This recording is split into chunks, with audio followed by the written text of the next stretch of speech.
No coração de África, existe uma paisagem definida por uma força tão antiga quanto o próprio relâmpago: o fogo. Ele varre a savana com a mudança das estações, transformando tudo o que toca, destruindo e criando na mesma medida. Isso não é um desastre, é um designio. O fogo é o escultor da savana, a força que mantém o delicado equilíbrio entre a pastagem e a floresta, o motor da evolução que moldou todas as criaturas que vivem aqui. Bem-vindo à savana em chamas, onde o fogo não é inimigo da vida, mas seu parceiro. Onde as chamas trazem morte e renascimento em um ciclo sem fim. Onde sobreviver significa não apenas suportar o fogo, mas abraçá-lo. A estação seca. A savana não vê chuva há 6 meses. A erva, que tinha 2 metros de altura no final da estação chuvosa, agora está castanha e quebradiça, estalando sob os pés. A temperatura chega aos 40 graus ao meio-dia. O ar tem gosto de poeira e fogo iminente. Os raios são comuns no final da estação seca. Basta um único raio atingir uma árvore morta ou erva alta. E hoje, esse raio caiu. A erva o fogo começa pequeno, um minúsculo brilho laranja no mar de erva castanha. Mas o vento está a soprar e a erva está seca como palha e, em poucos minutos, o fogo cresce. Em 1 hora, tornou-se um inferno. Uma parede de chamas de 3 metros de altura, avançando pela savana a velocidades superiores a 10 km por hora. Este é um incêndio de erva, rápido e quente, com temperaturas que ultrapassam os 800 graus Celsius na frente de chamas. Ele queimará por dias, consumindo centenas de quilômetros quadrados antes que a chuva ou barreiras naturais o parem. Mas isso não é uma catástrofe. É o batimento cardíaco da savana, o pulso que moldou este ecossistema por milhões de anos. E as criaturas que vivem aqui sabem o que fazer. Os caçadores nas chamas. À medida que o fogo avança, os animais fogem dele. Milhares de gafanhotos saltam no ar. Ratos e lebres correm para salvar as suas vidas. Herbívoros maiores, zebras, gnus, gazelas, trotam calmamente à frente das chamas, movendo-se apenas rápido o suficiente para permanecerem em segurança. Mas nem todos os animais fogem. Alguns correm em direção ao fogo. Um esquadrão de milhafres de bico amarelo aparece, dezenas deles, atraídos de quilômetros de distância por algum instinto que lhes diz que o fogo significa oportunidade. Voam diretamente para o fumo, girando e mergulhando a poucos metros à frente das chamas. Estão a caçar. O fogo expulsa insetos e pequenos animais que estavam escondidos na relva, levando-os a fugir em pânico. Os milhafres interceptam-nos com precisão aérea, apanhando gafanhotos e besouros no ar, às vezes voando através das próprias chamas para alcançar as presas. Juntam-se a eles outros especialistas, abelharucos, rolheiros e calaus terrestres, todos caçando o êxodo de insetos. É uma das mais espetaculares frenesias alimentares da natureza, um banquete possibilitado pelo fogo. No subsolo, um predador diferente persegue à frente de chamas. Uma águia secretária, com quase 1 metro de altura, caminha pelo fumo com uma confiança surpreendente. As suas longas pernas mantêm o corpo acima do pior do calor, e as suas escamas e penas fornecem proteção contra as brasas. A ave caça cobras e lagartos expulsos de seus esconderijos pelas chamas que avançam. Ela avista uma víbora sopradora, movendo-se lentamente, retardada pelo calor. A águia secretária ataca com seu método de caça característico, pisando na cobra com suas patas poderosas, atordoando-a, depois agarrando-a com o bico e engolindo-a inteira. O fogo cria caçadores com a mesma certeza com que cria cinzas. Os sobreviventes, nem tudo foge do fogo. Alguns animais evoluíram para sobreviver no local, usando estratégias que parecem desafiar as leis da física. Os cupinzeiros, espalhados pela savana como torres antigas, permanecem intocados pelas chamas. No interior, milhões de cupins seguem com as suas atividades, completamente seguros. Os cupinzeiros são construídos com solo misturado com saliva de cupim, criando um material que isola perfeitamente. Mesmo com o fogo a arder lá fora, a temperatura interior mal sobe. Mas os cupins não são os únicos sobreviventes. Na base de vários cupinzeiros, tartarugas se abrigaram, recolhendo-se para dentro das suas carapaças, pressionando-as contra a terra fria. As suas carapaças isolam-nas do pior do calor, e os cupinzeiros bloqueiam as chamas. Elas emergem horas depois, ilesas, para uma paisagem transformada. No subsolo, em tocas e túneis, inúmeros outros animais esperam o fogo passar. Aardvarks em suas escavações profundas, porcos-espinhos em suas tocas, mangustos em suas colônias. A estratégia deles é simples: ir para as profundezas, onde o fogo não pode chegar, e esperar. Algumas árvores também sobrevivem.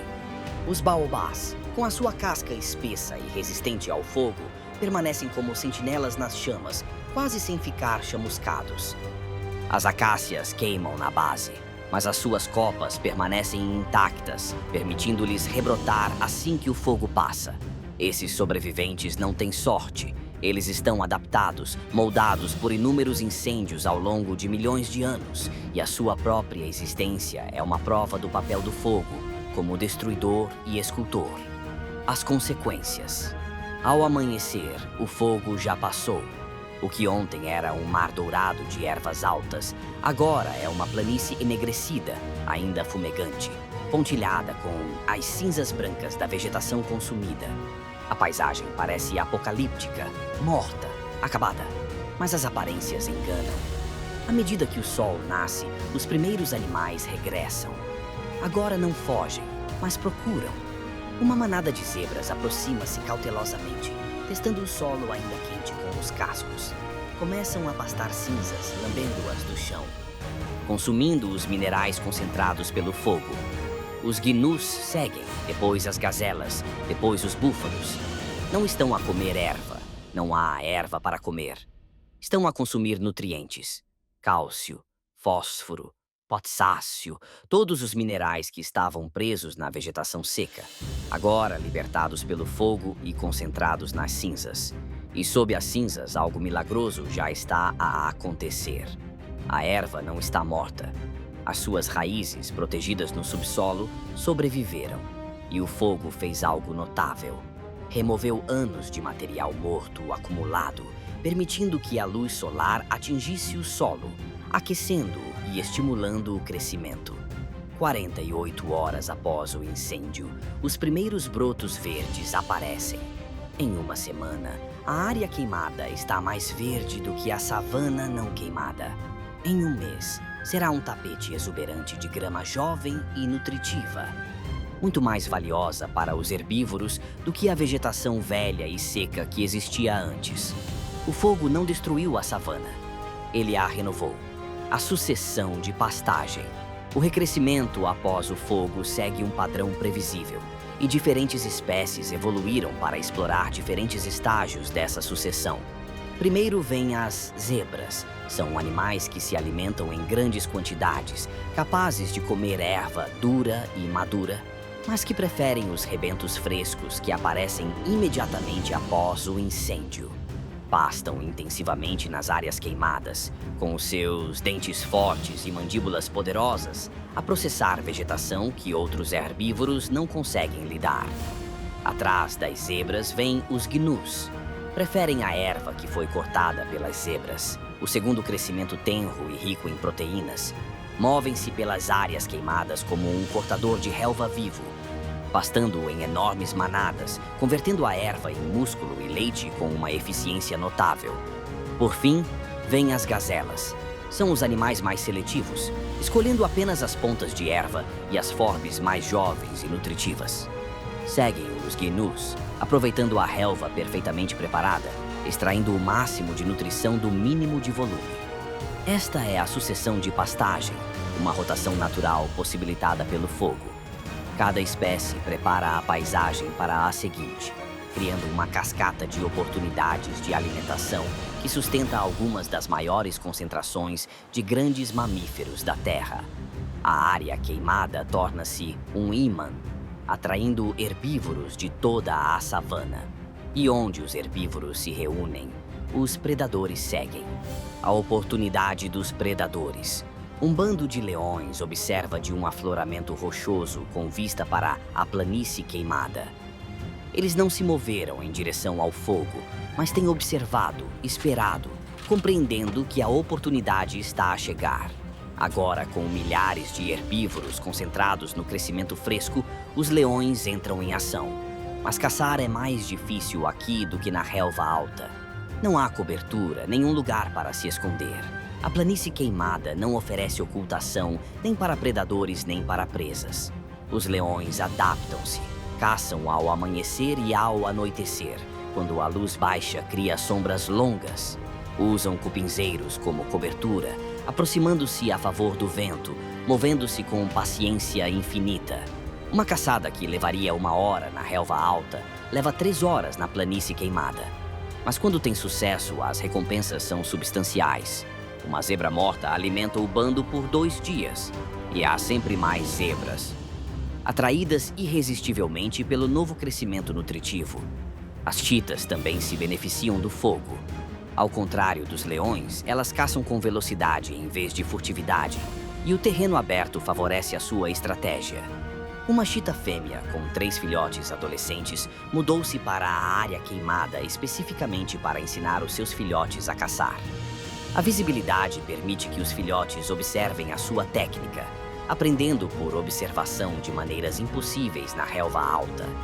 Ela seleciona uma jovem gazela de Thompson de um rebanho, uma que se afastou ligeiramente. Ela acelera de um trote a uma corrida a toda velocidade em segundos, atingindo 90 km por hora, o animal terrestre mais rápido do mundo. A gazela tenta se esquivar, mas a garra da chita agarra sua pata traseira, derrubando-a. Em segundos, ela a agarra pelo pescoço. Os 3 filhotes correm para lá e, juntos, alimentam-se, rasgando a carne com fome desesperada. Eles precisam comer rapidamente. Em campo aberto, hienas e leões podem vê-los a quilômetros de distância. Como era de se esperar, em 15 minutos, um clã de hienas aparece no horizonte, atraído pelos abutres que circulam acima da presa. A família de chitas abandona a refeição e recua. É o preço da velocidade. As chitas são feitas para acelerar, não para lutar. Elas cedem aos predadores maiores, aceitando a perda como parte da sobrevivência. As hienas assumem o controle da presa e o ciclo continua.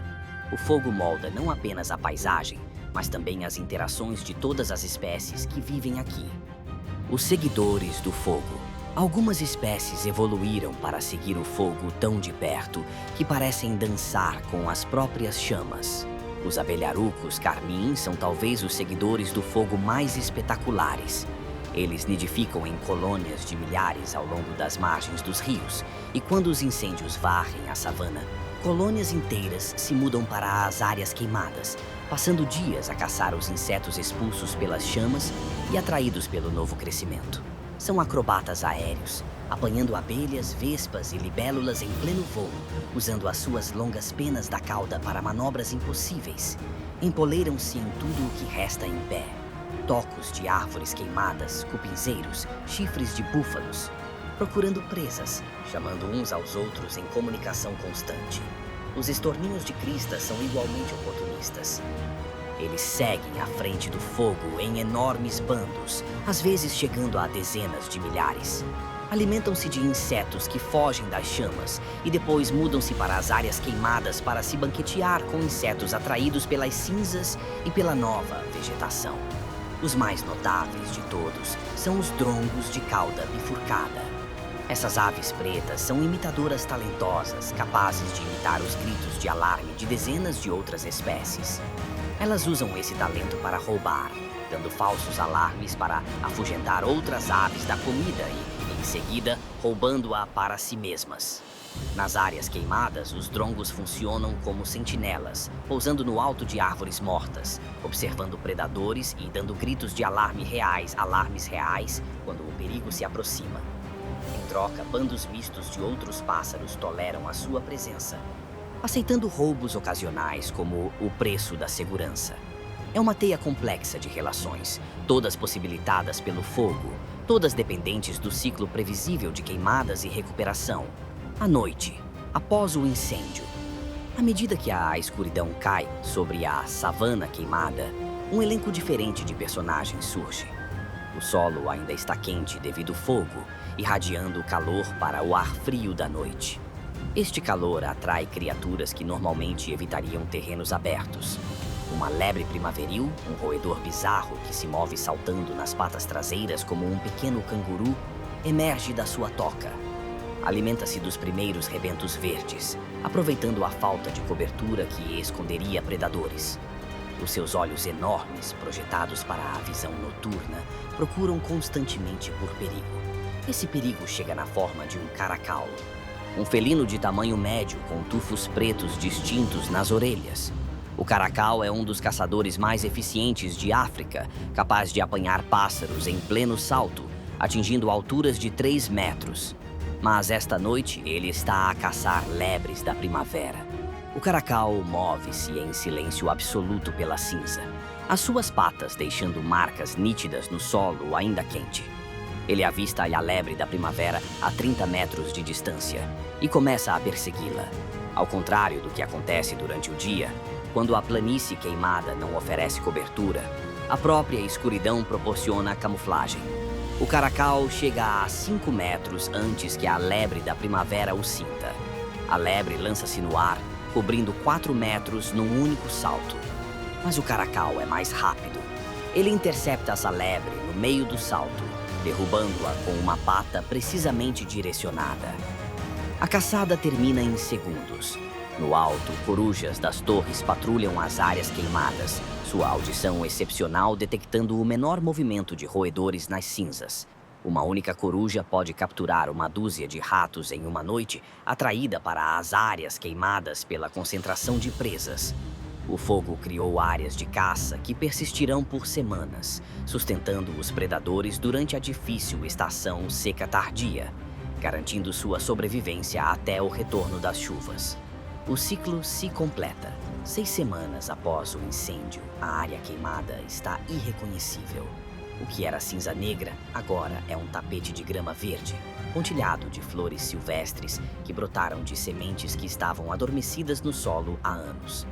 Os herbívoros ainda estão aqui, mantendo a pastagem através do seu pastoreio, impedindo o retorno da vegetação lenhosa que, sem o fogo, acabaria por transformar esta savana em floresta.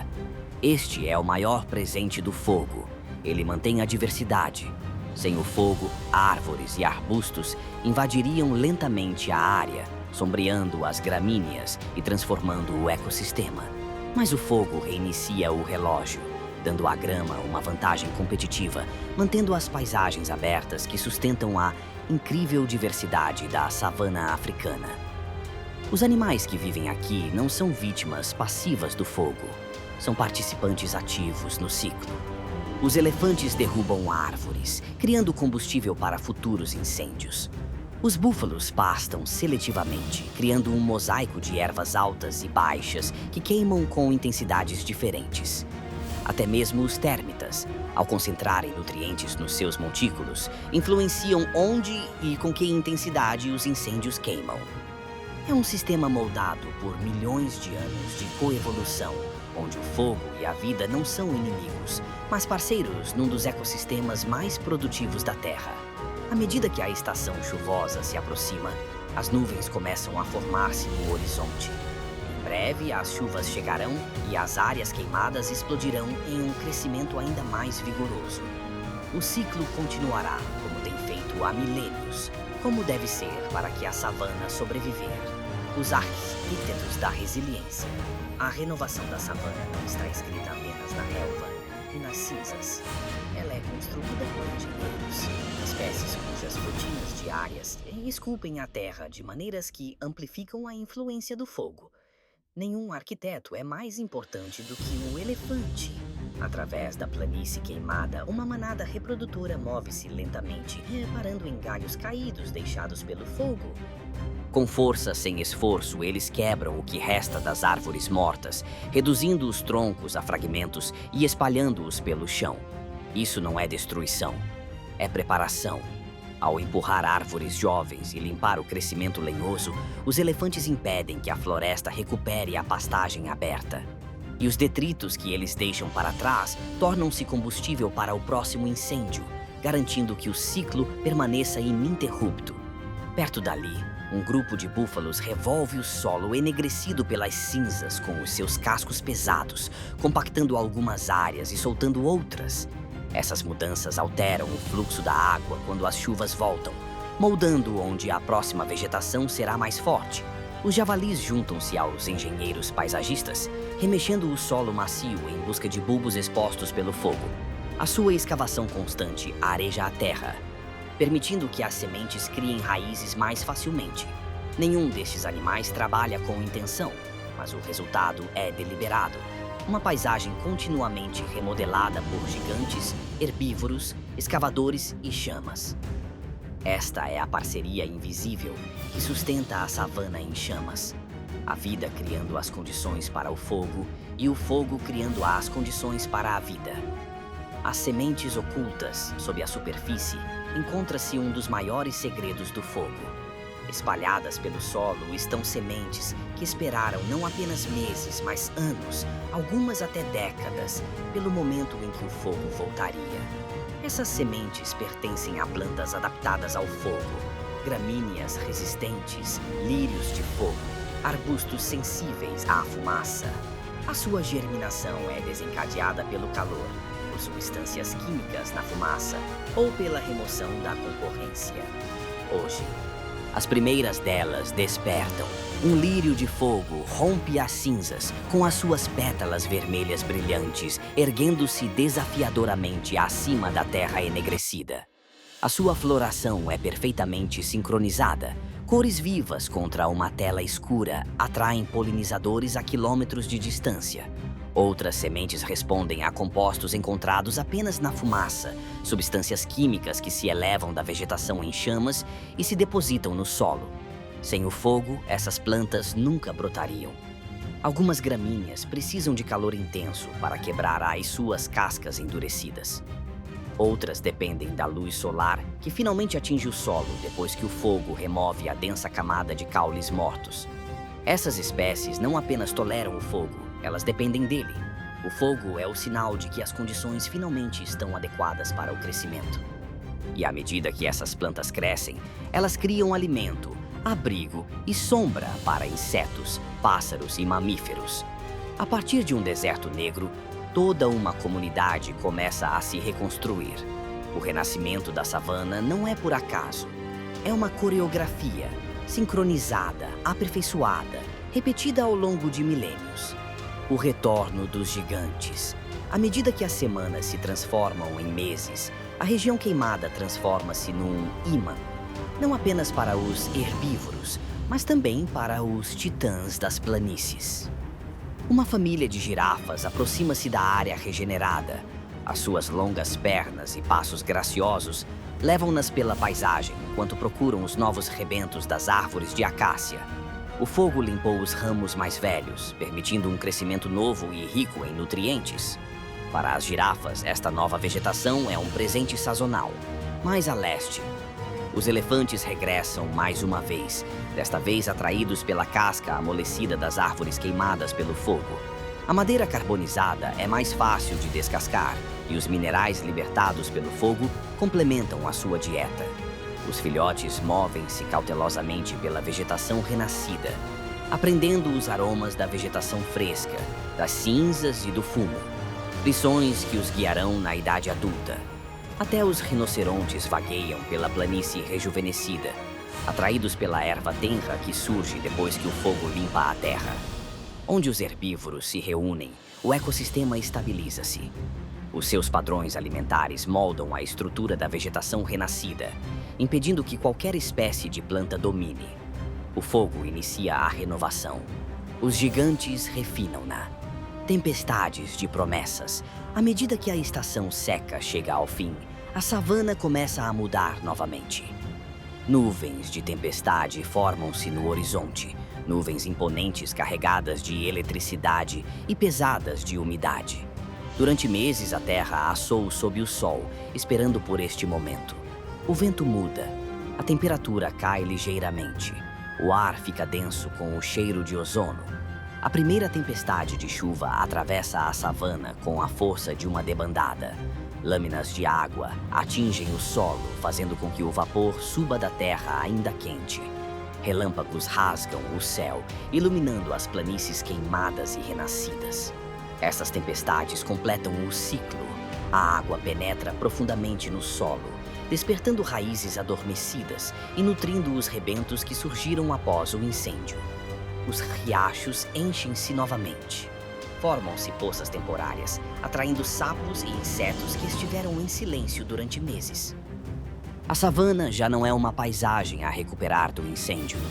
É uma paisagem a explodir em vida. O canto dos pássaros enche o ar. Os filhotes de antílopes nascem.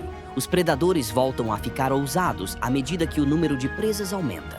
Com as chuvas, a transformação é absoluta. O que o fogo começou, a água restaura. Equilíbrio nas chamas, fogo, regeneração, pastagem, tempestades e renascimento. Cada fase depende da seguinte. Remova uma e o sistema entra em colapso. Sem fogo, os arbustos dominam e a relva desaparece. Sem relva, os herbívoros dispersam-se e os predadores perdem os seus territórios de caça. Sem herbívoros, acumula-se combustível denso, levando a incêndios mais quentes e destrutivos do que o ecossistema pode suportar. O equilíbrio é a maior força da savana e a sua maior vulnerabilidade. Por toda a planície, investigadores e conservacionistas monitorizam os ciclos de incêndios, estudando a frequência com que os incêndios devem ocorrer para manter este delicado equilíbrio. Se forem muito frequentes, a terra esgota-se. Se forem muito raros, o combustível acumula-se perigosamente. As criaturas da savana dominaram esse equilíbrio ao longo de milhões de anos. Os humanos estão apenas a começar a compreendê-lo. À medida que os relâmpagos das novas tempestades inflamam manchas distantes de erva seca, o próximo incêndio toma o seu lugar no ritmo eterno desta terra. O ciclo nunca termina verdadeiramente. Ele continua, moldado pelas chamas, pela água e pela vida. O fogo moldou a savana africana durante milhões de anos. Impulsionou a evolução de inúmeras espécies, desde árvores resistentes ao fogo a aves que seguem o fogo. Desde erva, que prospera com a queimada, a predadores que caçam no rescaldo. As criaturas que vivem aqui aprenderam não só a sobreviver ao fogo, mas também a depender dele. Sem queimadas regulares, a savana se transformaria em outra coisa. Algo que não poderia sustentar a incrível diversidade que vemos hoje. Os seres humanos tentaram suprimir o fogo, acreditando que ele era destrutivo, perigoso, errado. Mas, ao fazer isso, perturbamos sistemas que não compreendíamos. Quando o fogo é excluído por muito tempo, o combustível se acumula e, eventualmente, ocorrem incêndios catastróficos que são realmente destrutivos. A savana ensina-nos que o fogo, no contexto certo, não é o inimigo. É o escultor, o jardineiro, o artista que pinta a paisagem em ciclos de preto e verde, morte e renascimento. À medida que o sol se põe sobre a savana queimada e regenerada, uma manada de elefantes move-se pela planície, com a silhueta contra o céu alaranjado. Eles já viram inúmeros incêndios e verão muitos mais. Eles compreendem de alguma forma profunda que o fogo é simplesmente parte do ritmo deste lugar. A fumaça de incêndios distantes flutua pelo horizonte. Em algum lugar, outro raio provocou outro incêndio. O ciclo continua. A savana queima e cresce, morre e vive na dança eterna entre as chamas e a relva. É aqui que o fogo molda a vida. Esta é a savana em chamas, e ela perdura, como sempre perdurou, através do poder transformador do fogo. As chamas sobem, a erva cai, as cinzas assentam. E das cinzas a vida regressa, mais forte, mais verde, mais abundante do que antes. O ciclo está completo. O ciclo recomeça.